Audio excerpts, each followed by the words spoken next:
Ako na kung paano ang technique sa paggawa ng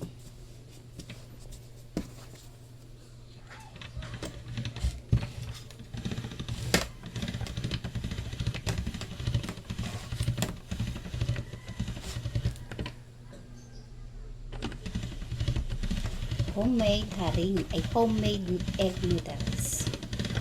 Yan. Tapos, lalagyan natin siya ng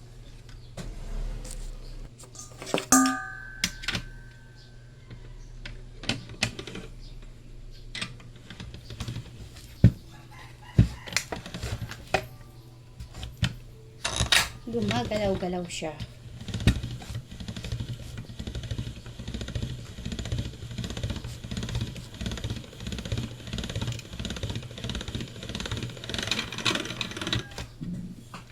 Wow!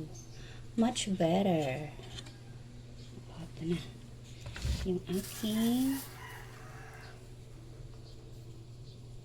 homemade noodles. Gumawa ako. Mas maganda pala siya pag one. Lutuin na natin.